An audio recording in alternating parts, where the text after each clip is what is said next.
Le monde du travail occupe une place importante dans nos vies, définit nos modes de vie, nos rapports sociaux.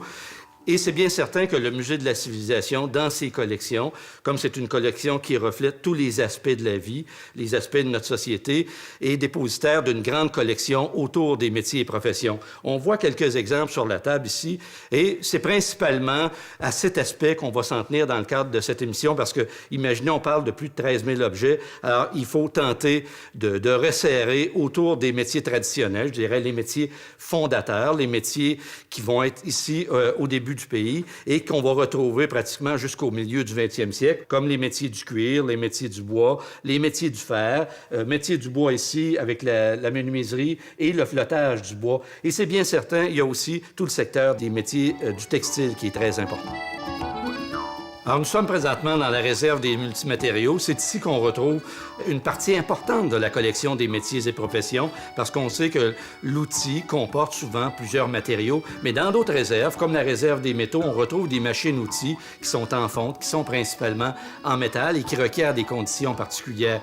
Tout comme on va retrouver des établis, alors des meubles qui sont propres à la réserve du mobilier à cause de la nature même de l'objet. Alors, on peut voir que le grand secteur des métiers et professions comporte une diversité importante d'objets et c'est pour ça que c'est réparti dans différentes réserves. Mais ici, on retrouve la majorité des pièces. Alors, ce grand secteur-là, c'est autour de 13 000 objets. C'est toujours difficile de quantifier dans le domaine de l'outil, mais on est autour de 13 000 pièces.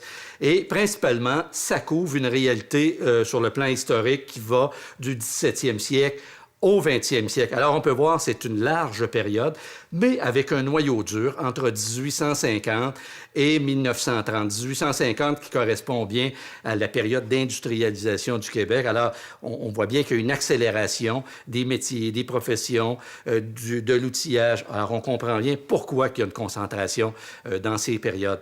Alors, c'est certain que pour les périodes très anciennes, comme le 17e, le 18e siècle, il n'y a pas énormément d'objets, sauf que les outils qui appartiennent à l'univers des métiers traditionnels, ce sont des outils qui ont à peu près pas évolué dans le temps, du moins en termes de fonction ou dans l'utilisation, mais c'est bien sûr, ils ont évolué au niveau des matériaux, mais dans leur utilisation, c'est un peu des outils hors temps. Alors ça, c'est l'univers des métiers traditionnels. Mais la collection, c'est bien plus que des outils traditionnels, c'est aussi un portrait de société, la modernisation.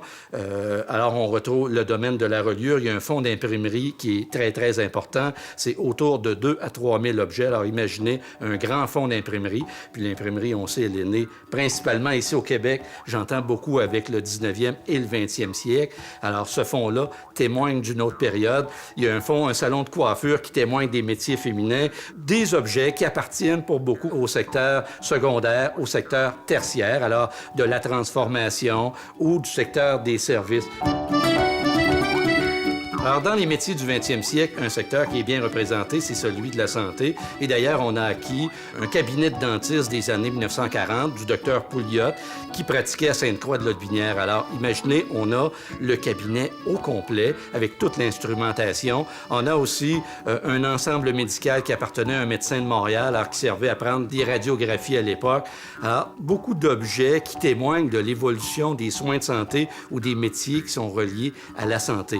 Alors, du 19e au 20e siècle. Ça, c'est la collection dans son ensemble.